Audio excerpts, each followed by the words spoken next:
This is Lakshmi Chaudhry, founder and editor of Splainer.in.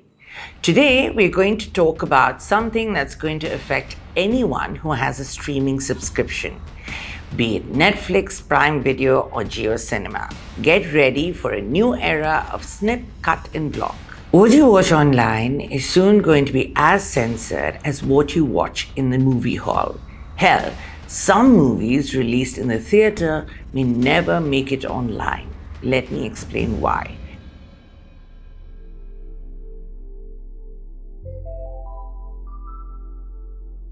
It's 2018 and Netflix CEO Reed Hastings is in town. He's talking up Sacred Games, which he calls the first big spectacular Netflix series out of India.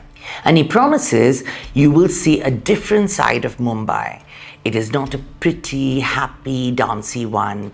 It is crime and gritty like Narcos. Hastings also cheekily predicts that Netflix will gain 100 million subscribers in India alone. Unfortunately for him, neither prediction has aged well. It's 2024 and Netflix only has 6.5 million users. Ho toba. Even worse, it has cancelled or cut many movies and series since then for being way too gritty. And it's only going to get worse. So what the happened here? The story starts in 2021 with a kind of crappy series called Tandav. It had Saif Ali Khan playing the son of a prime minister trying to grab the gaddi for himself. Critics call this wannabe House of Cards hokey and ham-fisted. No one paid any attention to Tandav except for the Hindu nationalist crowd. They got really angry all because of one scene. It showed a college play with a modern-day Lord Shiva worried about Lord Ram having more followers than him on social media.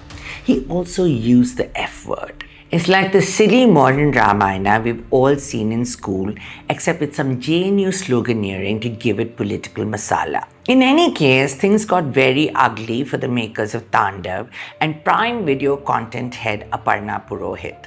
There were FIRs filed, Purohit went into hiding, and many abject apologies were rendered. The offending scenes were cut and Tandav remained on Amazon. But those were the good old days. The Tandav disaster sent a clear message to the streamers. Toe the line or we can make your life miserable. The government also stepped in with a code of ethics. Basically, the platforms had to resolve any content complaint within 15 days, or else an industry body or government committee would step in. The code was designed to encourage self-regulation. But the rules were very vague and deliberately so.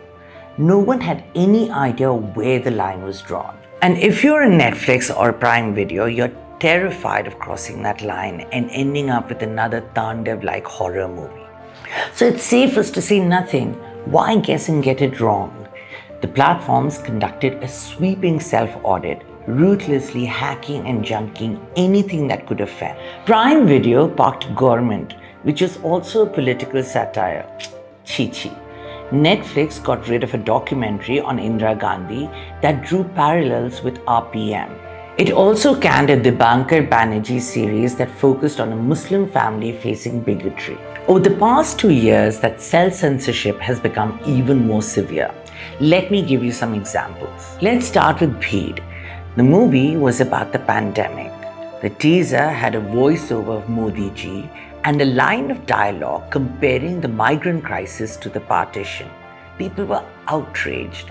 The teaser was duly edited and so was the movie. Now, until Bheed came along, Netflix always offered the uncensored version of any movie on its platform.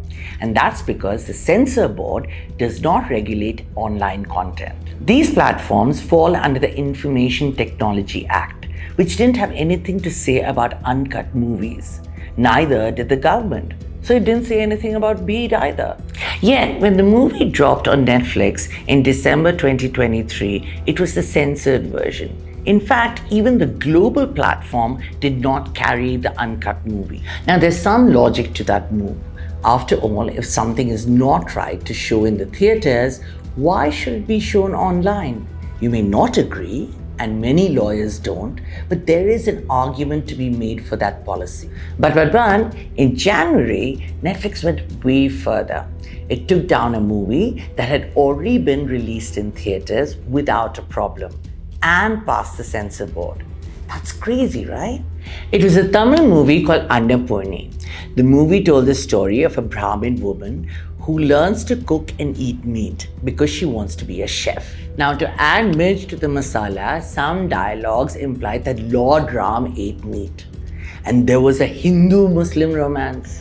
No one cared when it was released in December, not even the critics who thought it was a bit meh. But in January, it dropped on Netflix. And soon enough, the Vishwa Hindu Parishad was furious. Once again, FIRs were filed against the makers, actors, and Netflix. The platform immediately pulled the movie, claiming the decision was made by the distributors. The producers, Zee Studios, profusely apologized, as did the lead actress Nayanthara. Anapuni marks a landmark moment for many reasons. One, it is the first time that a movie released in the theaters has essentially been banned online. It is not available on any major streaming platform anywhere in the world. Two, as many experts pointed out, it broke the South India bastion. For the past few years, writers and filmmakers would often change the setting or language of a script in case the topic was controversial. The reason was simple: you can just get away with a lot more in the South. Yeah, there'll be protests, as with Kamal Hassan's Vishwarupam or Vijay's Mersal, which, by the way, got into trouble for criticizing GST. But movies are rarely banned and often become even more popular because of the tamasha. However, Anapuni showed that South Indian movies now have to meet a different standard online. It'll be interesting to see what movie makers in Tamil Nadu and Kerala, who often tackle tricky caste and religious matters, will do. It will also be tricky for the rising number of North-South partnerships. For example, look at Jawan, which is directed by Atlee and starred Shah Rukh Khan and Nayanthara. Can anyone who wants to make it in Bollywood afford to thumb their noses at the likes of VHP?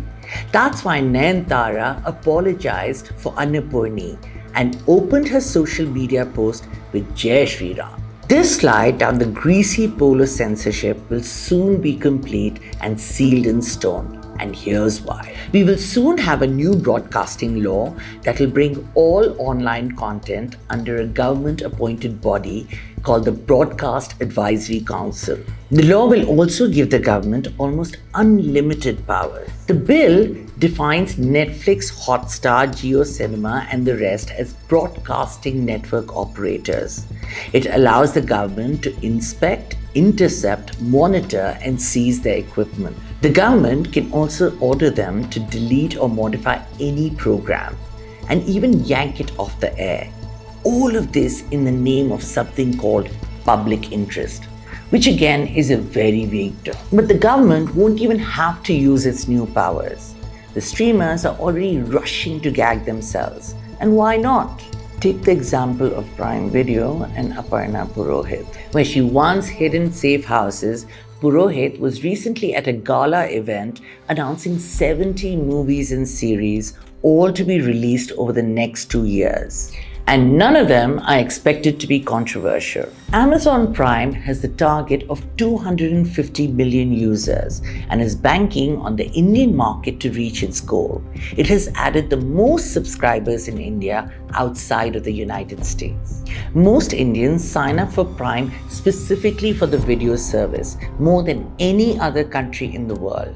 And let's not forget that 34% of all Indians watch streaming content, and that number is expected to increase by 20% year on year. Who's going to kill that golden goose? Take the example of Dev Patel's Monkey Man. It is the hottest movie in Hollywood right now and even received a standing ovation at South by Southwest. But it has a Hindu right-wing character and a sex worker named Sita. Really? In a movie inspired by Hanuman? We think not. No wonder Netflix sat on the movie for years and then hastily sold it to Jordan Peele and Universal. No, it doesn't have a release date in India and likely never will. And don't expect Monkey Man to show up on any streaming platform in India either. The movie will safely drop on Peacock, which has zero footprint in India.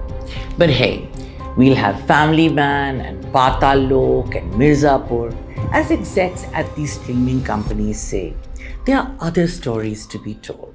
That's it for this edition of our Explainers. We make it easy and fun to be a well-informed human being in less than 15 minutes, without rants or jargon or dumbing anything down. So use the link below to sign up for a free subscription. Now that's all I've got for now. I'll see you next time.